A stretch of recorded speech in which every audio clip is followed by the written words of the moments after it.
Բարև ձեզ բարեկամներ, Փակ TV-ն ողջունում է իր բոլոր ունկնդիրներին, բոլոր այն մարդկանց, ովքեր մեր բարեկամներն են, սիրելի բարեկամներ, բայց ամենակարևորը չմոռանաք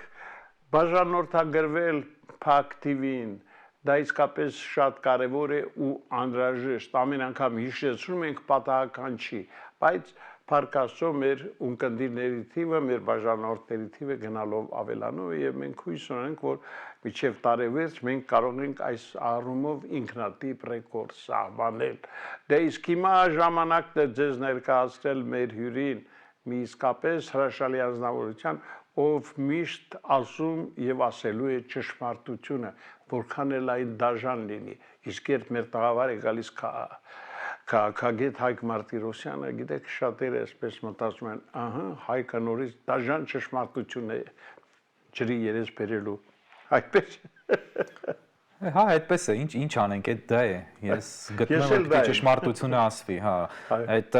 գտնում եմ, որ դաշտում չկա ճշմարտություն խոսող գրեթե, եւ եթե ինչ որ մի հարցում ճշմարտություն են խոսում, 10 հարցում ոչ ճշմարտություն, էս էլ թող լինի իմ առաքելությունը, անշնորհակալ, դաժան, բայց հա, մարդիկ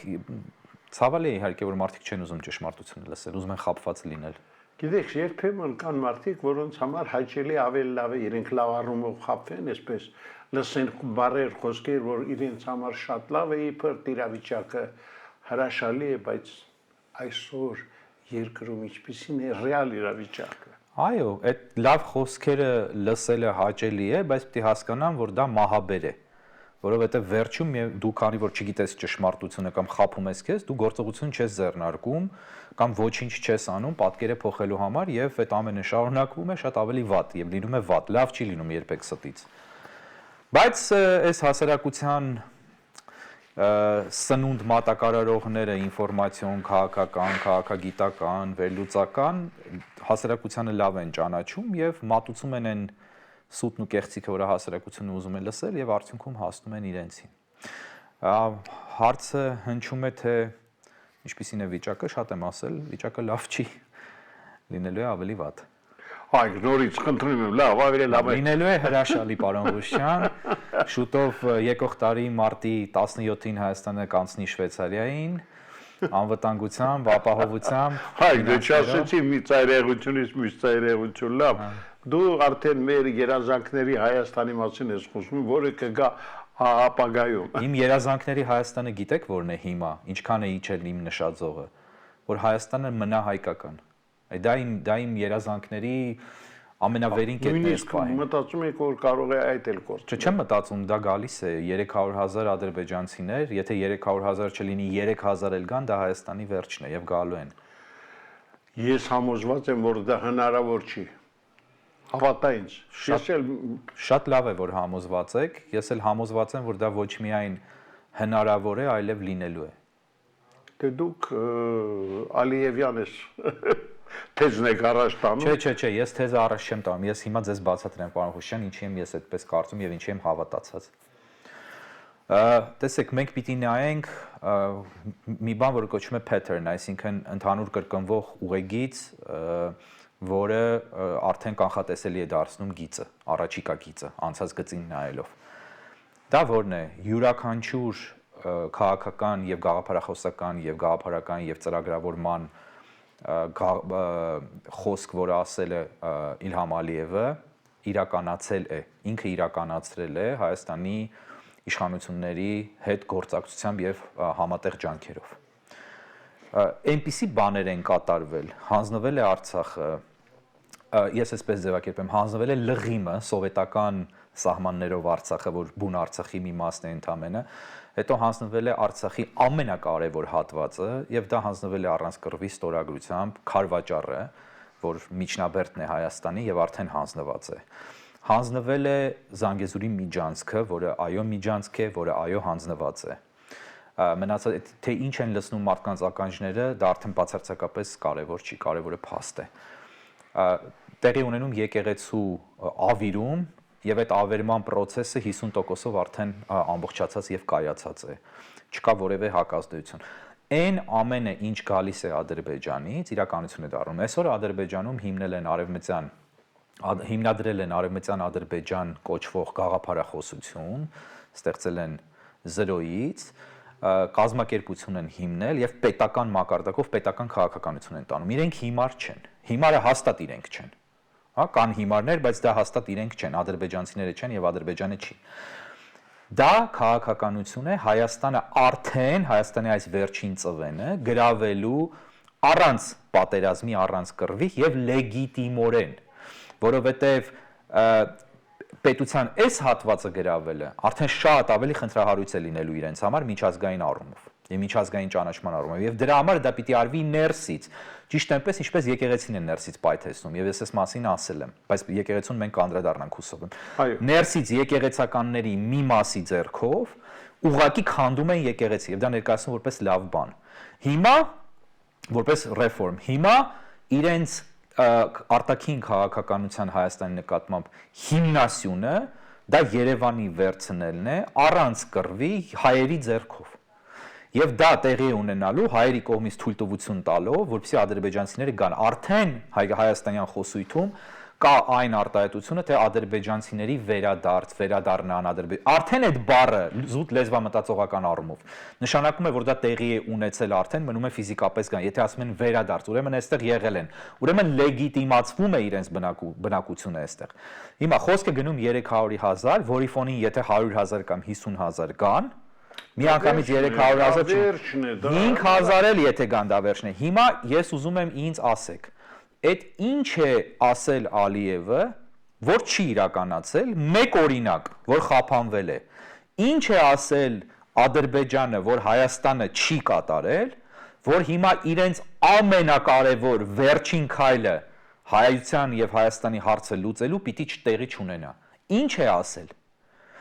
Այդ խոսույթը կա, իրենց հետ գործակցող ռեժիմը կա։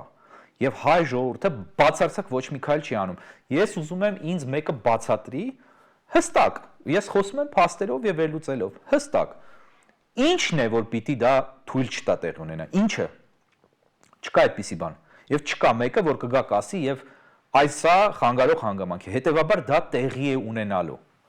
Եթե լիներ ժողովրդական դիմադրություն, եթե լիներ իշխանական դիմադրություն, որ անհնար է այս պարագան, որտեղ այս իշխանությունը իմ համոզմամբ դա իմ համոզումն է ուղղակիորեն ծառայում է Ադրբեջանին եւ Թուրքիային ուղղակիորեն իմ կարծիքով հանդիսանում է նրանց դրածոն Հայաստանում եւ այս պայմաններում եթե դա այդպես է ինչն է խանգարելու որպեսզի Հայաստանը վերջնականապես գրավի այդ ճանապարհով Գիտես Հայկ ես լրիվ հասկանում եմ քեզ եւ քո այդ ներքին ըմբոստացումը բայց հավատա որ կան մարդիկ կան անհատներ որոնք ի վերջո հնարավոր չէ որ այս ամենը թույլ տան իսկ այդ անհատները թույլ են տվել Արցախի հանձնում դե ուշացումով շատերը հասկացել են ինչ են արել ուշացումով հասկացան պարոն Ղուշյան ջան ինչ արեցին այդ շատերը ուր են այդ շատերը ով են դրանք անուններ տվել շուտ պայթելու է դա չէ ինչպես է պայթելու եթե պայթուցիկ չկա պատկերավոր ենք խոսում հա պայթել պայթուցիկ սրանք պատկերավոր արտահայտություններ են փոխաբերական Այսինքն այս իշխանությունները պիտի գնա ատաղձը պայթել այս իշխանությունները պիտի գնա դի նորը գա լրիվ համամիտ եմ բայց դա գեղեցիկ խոսք է եւ ճիշտ խոսք է գեղեցիկ խոսք չի այս իշխանությունները ձեր ասած ինչպես պիտի գնա Ադրբեջանի եւ Թուրքիայի դրածոներն են եւ ես դա եթերից ասում եմ սիրելի բարեկամներ հասկացեք որ սրպես չի կարող շարունակվել ոնց թե 300,000 պիտի գան մեկը հարցնում է այս իշխանություններից բայց ժամանակին որ 560,000 հայության քշեցին Բաքվից Սումգայիթից նրանք երբ են վերադառնալու Բաքու մեկը չի հարցնում ինչի չի հարցնում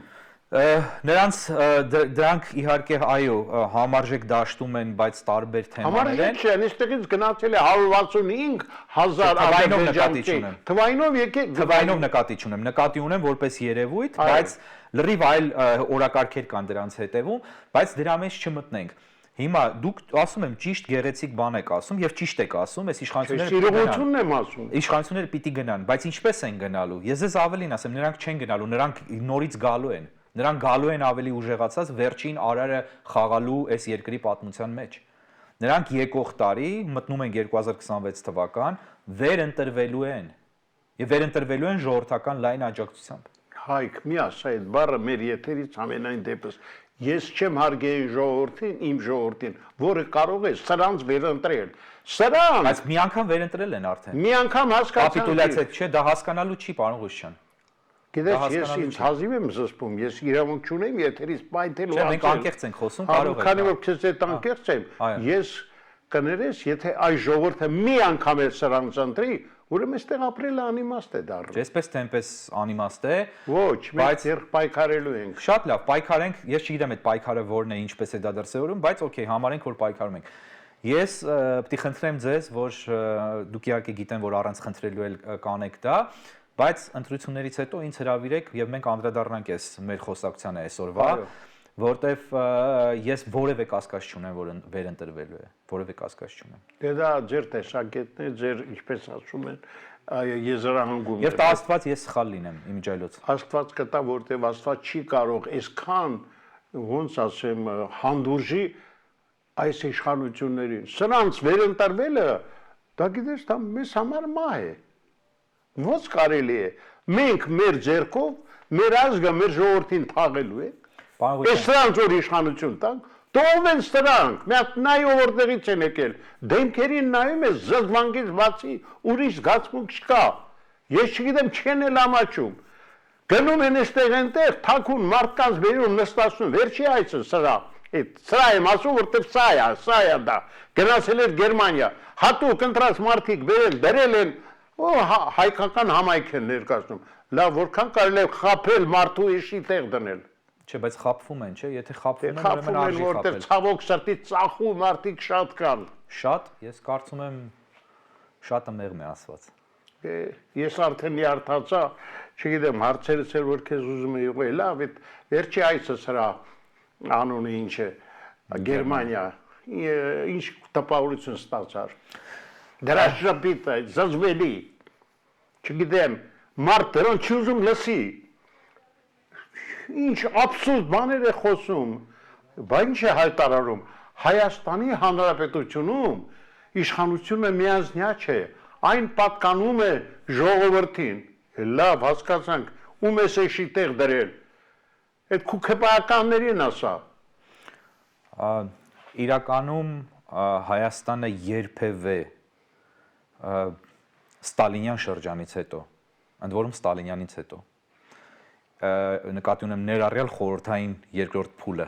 53 թվականից հետո ներառյալ շրջանը, երբևէ չի եղել այնպիսի բռնատիրական, բռնապետական իրականությունում, ինչպես այսօր է։ Այսօր ազատ խոսք Հայաստանում ուղղակի գոյություն չունի։ Ազատ խոսքը վերահսկվող, իշխանությունների կողմից թելադրվող քննադատական խոսք է իրենց հանդեպ միայն, եւ կան կողքից մի քանի քննադատողներ, որոնք քննադատում են, բայց ցանկացած պահին այդ մարդկանց եւս կարելի է շարքից հանել, որտեղ պետությունը ամենակարող է ըստ էության։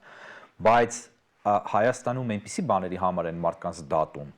այնպիսի հիմար բաների համար, որ խոսքել չեն ասել ըստ էության կամ ինչ որ բան չեն էլ արել, ցանկացած այդ ամերիկյան այդպիսի ասացված կա, ասում է ցույց տվեք մարդուն, ես գտնեմ նրա հանցանքը, այսինքն նրա համար հանցանք գտնեմ, նրան դատեմ, այդպիսի բան կա, դա շատ հետաքրքիր խոսք է այդպիսի։ Հիմա այստեղ մարդուն ցույց են տալիս եւ հանցանք չկա, անգամ այդ պարագայում տեսականորեն հնարավոր է այդ մարդու վրա ինչ որ մի բան գտնել։ Եվ այնպիսի բաների համար որևէ ժողովրդավարական երկրում դա ուղղակի անպատկերացնելի կլինի։ Ժողովրդավարության նշույլ անգամ չկա Հայաստանում։ Բայց կա մի ահռելի զանգված, որը կարծում է, որ Հայաստանը ժողովրդավարական երկիր է այս ռեժիմի օրոք։ Հիմա Գերմանիայի մասին ես կարծում եմ, որ մեծ հաշվով Գերմանիա գնալը հերթական քայլն է, ռազմավարական քայլն է, արևմուտքին հանգիստ պահելու եւ ռեժիմի հանդեպ դրական վերաբերմունք ապահովելու եւ այդ վերաբերմունքը պահելու ուղղությամբ խափելով ցույց տալու արևմուտքին իբրև թե երկիրը շարժվում է դեպի արևմուտք եւ դրա համար որպիսի ընթացքում են բոլոր գործողությունները որ Մոսկվան եւ Թուրքիան պլանավորել են եւ իրականացնում են այս ռեժիմի ձեռամբ հանգիստ կարողանան առանց արևմուտքի խոչընդոտման առաջ գնալ։ Ես կարծում եմ որ Գերմանիան լինելով Եվրոպայի երկու ամենակարևոր լոկոմոտիվ պետություններից մեկը Ֆրանսիան եւ Գերմանիան են, չէ, Եվրամիության լոկոմոտիվ պետությունները, այսինքն առաջ տանող պետությունները։ Հիմա եւ Գերմանիան ավելի չեզոք դիրքորոշում ունի եւ անկեղծ ասած ցավոք սրտի մի քիչ ավելի քիչ է պատկերացնում իրական իրավիճակը Հայաստանում, քան օրինակ Ֆրանսիան, որտեղ ֆրանսիական վերնախավում բավական լավ են տիրապետում իրավիճակին։ Ես ընկերներ ունեմ, որոնք այսպես ասեմ, բավական մտերիմ են ֆրանսիական իշխող վարչակազմի շրջանակների հետ կամ գուցե պատկանում են այդ շրջանակներին եւ իրենք մասնավոր խոսակցությունների ժամանակ ինձ շատ հստակ ասում են, որ ամեն ինչ պարզ է Ֆրանսիայում, ղեկավարությունը լավ հասկանում է, բայց թե ինչպիսի իրականություն կա, բայց նույնը թերևս դժվար է ասել Գերմանիայի պարագայում։ Հիմա սա էլ նույնպես կարելի է համարել որպես գործոն, ենթադրաբար, եւ գնում է Գերմանիա ցույց տալու համար, որ ինքը երկիրը տանում է դեպի արևմուտք։ Մնացած ամեն ինչ անելու համար, այնպես ինչպես արվել է այս ամբողջ ընթացքում։ Խաղ է խաղվում պրոարևմտյան լինելու, հակառուսական ինչ որ հայտարարություններ են արվում, միևնույն ժամանակ երկիրը ամբողջությամբ մնում է արդեն Բաքվի, բայց շարունակում է մնալ նաև Ռուսաստանի վերահսկողության ներքո, քաղաքական բոլոր քայլերը համաձայնեցվում են Ռուսաստանի հետ, բայց այդ խաղը վարվում է գնում են արևմուտքի։ Այդ դեպքում ինչով եք բացատրում, որ Գերմանիայից հետո անմիջապես թռչում է Մոսկվա։ Էլի դրանով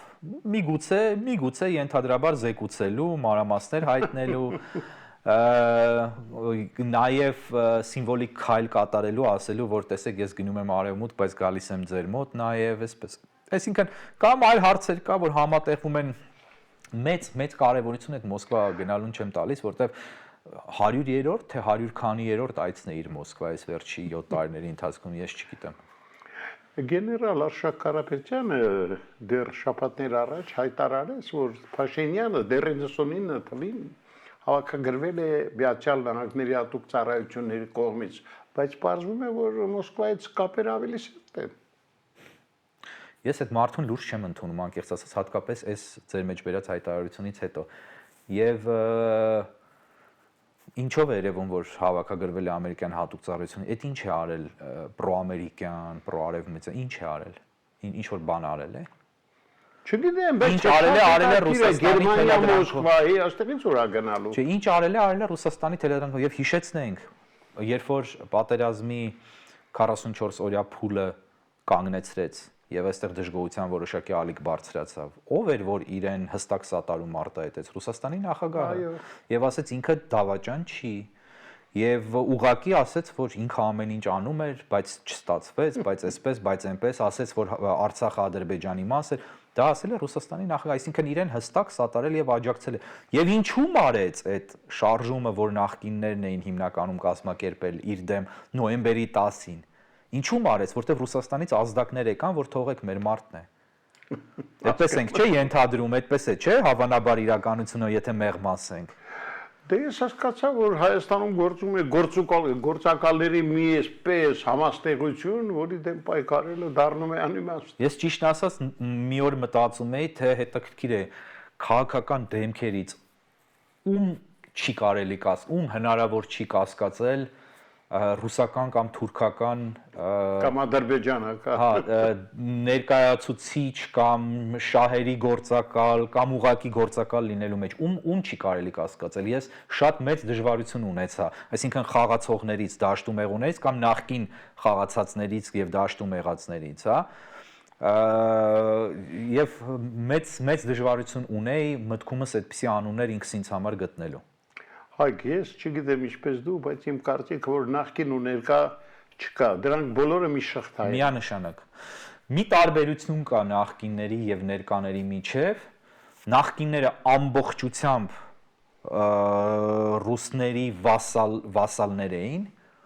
ամբողջությամբ այդ համակարգը ռուսական վասալ համակարգ էր։ Այս նոր չասեմ, հաջորդող կամ շարունակությունը դրածոները, սա նույնպես ամբողջությամբ ռուսական վասալ համակարգ է, բայց զուգահեռաբար նաև ադրբեջանա-թուրքական վասալ համակարգ է։ Այսինքն ավելացել է եւս մի վասալ համակարգ, որտեղ Ռուսաստանը փոխանցում է Հայաստանը թուրք-ադրբեջանական դաշինքին կամ միասնությանը։ Նախկինները ուղղակիորեն, թեև էլի լինելով ռուսական վասալներ եւ ռուսները լինելով ադրբեջանա-թուրքական, ռուսները ազգը նկատի ունեմ պետությունը, լինելով ադրբեջանա-թուրքական դաշնակից եւ նրանց օրակարգի առաջ տանող, բնականաբար նախկիները նույնպես, բայց արդեն միջնորդավորված կերպով ծառայում էին էլի ադրբեջանա-թուրքական օրակարգին, բայց իրենք ուղղակի չէին ծառայում ադրբեջանա-թուրքական օրակարգին եւ չեմ կարծում թե շատ կային ենթադրաբար այնտեղ գործակալներ ուղղակի վստահ եմ որ եղել են, դժվար թե եղած չլինեն ենթադրությունների մակարդակում, բայց այսօր բոլորովին այլ վիճակ է։ Այսինքն սա է իմ համար տարբերությունը եւ նախկինները բավական բիրտ, կոպիտ, գրեհիկ եւ քյարթու ձևով էին անում այն ամենը, ինչ որ անում էին։ Սրանք անում են նրանցից շատ ավելի բացասական բաներ այս ռեժիմը։ Բայց սրանք գիտեն ինչպես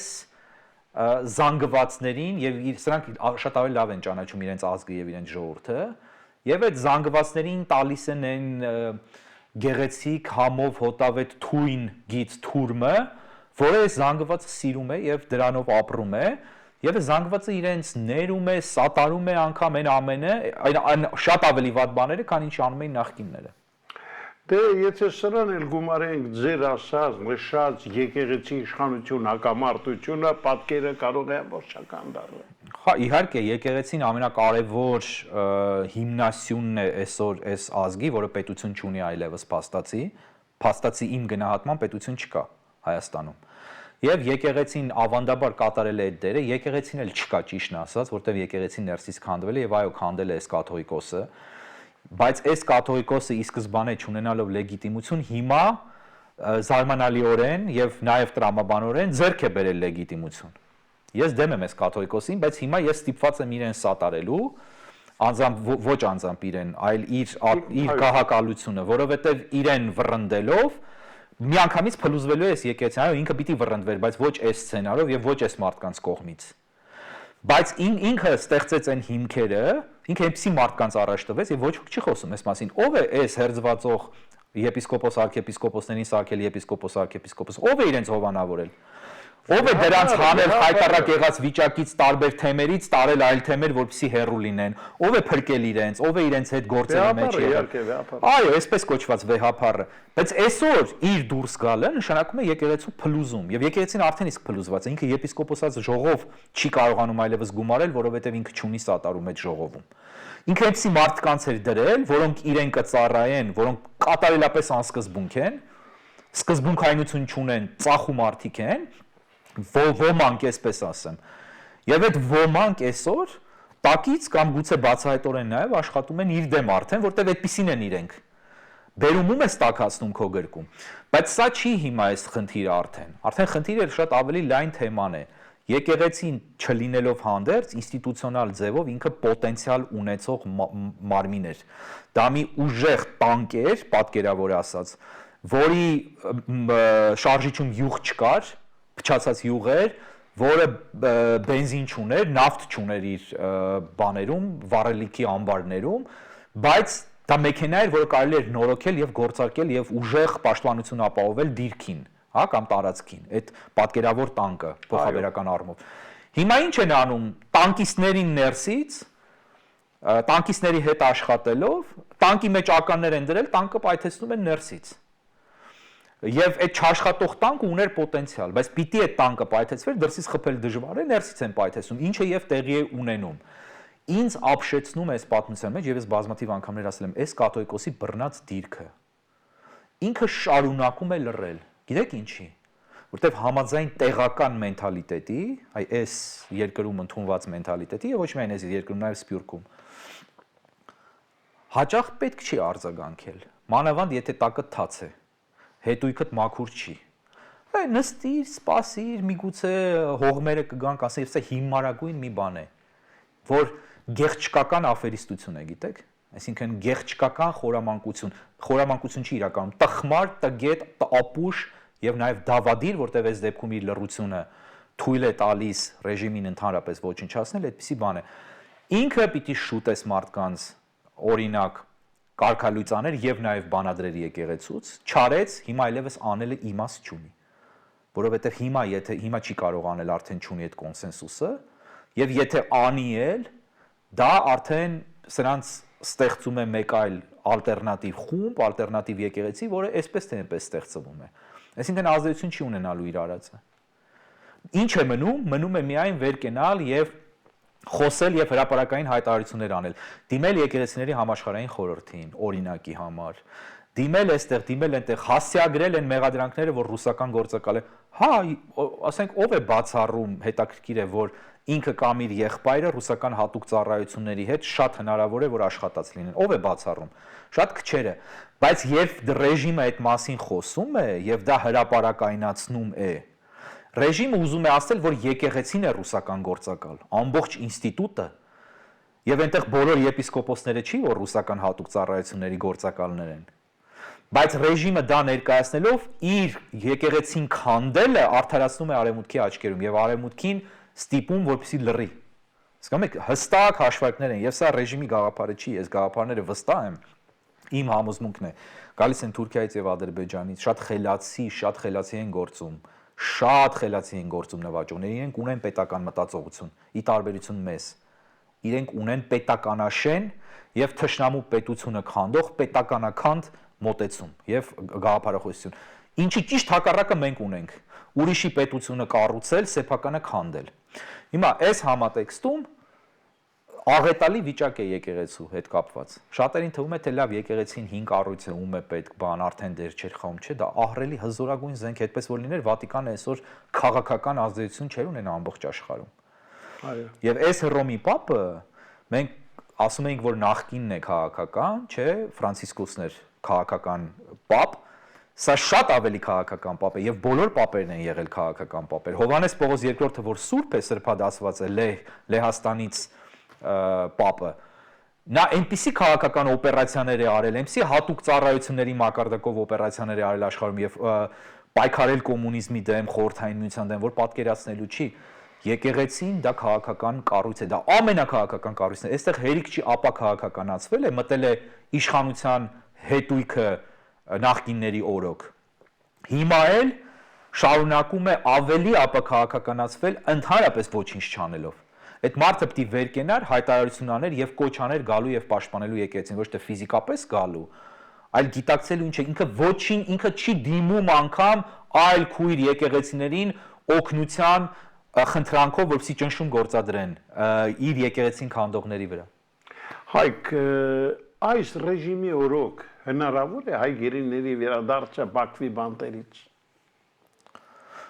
Ես նայած որ գերիների մասն է խոսքը, եթե եւ Արցախի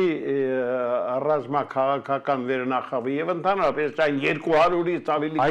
կարևոր է ասում են 43, 22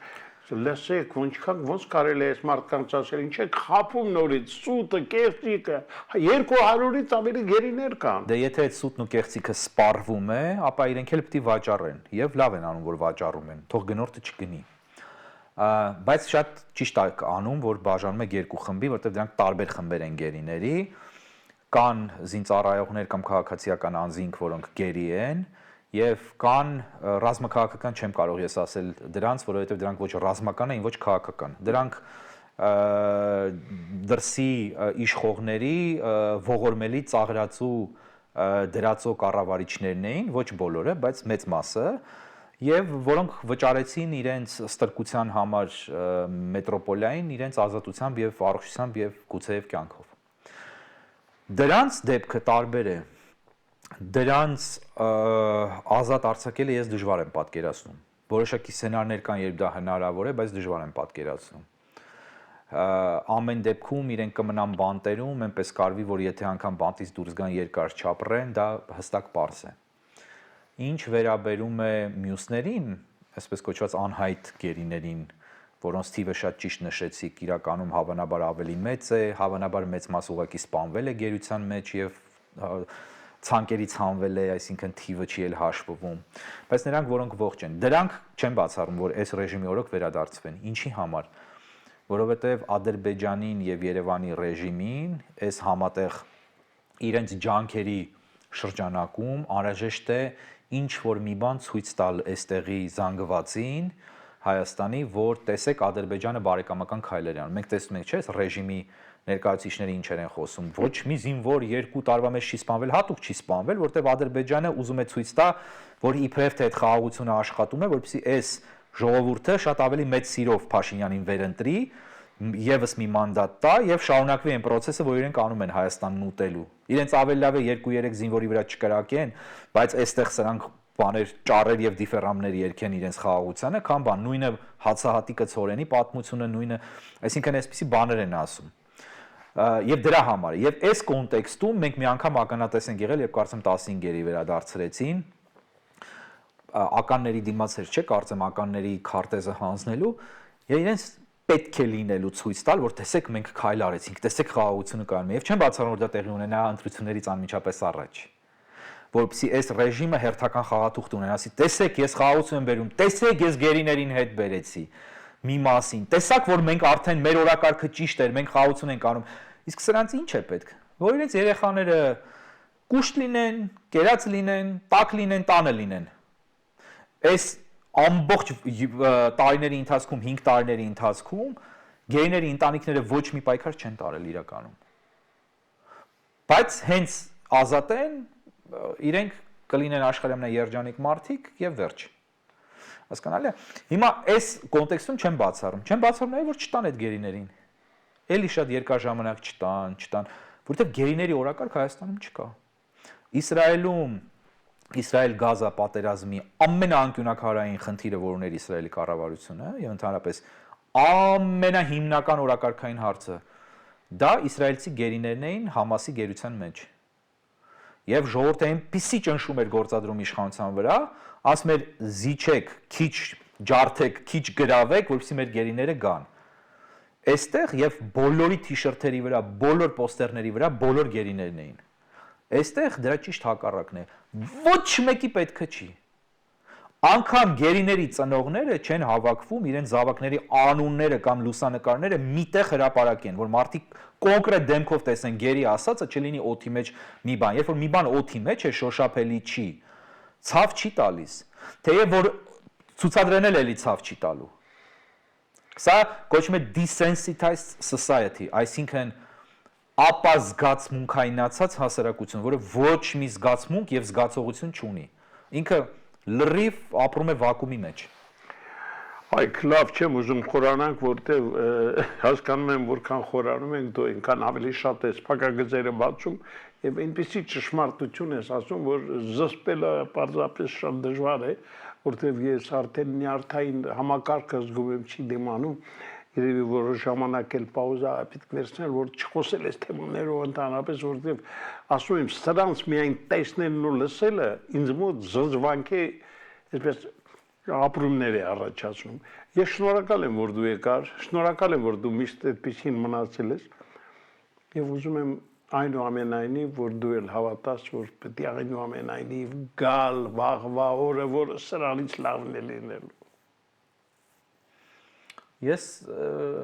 բարեբախտաբար կամ շատ դժբախտաբար հավատում եմ իմ տեսածին եւ իմ հասկացածին եւ վերլուծածին։ Դժվար է համոզել, հասկացա։ Այո։ Շնորհակալ եմ։ Ես եմ շատ շնորհակալ։ Շնորհակալ եմ։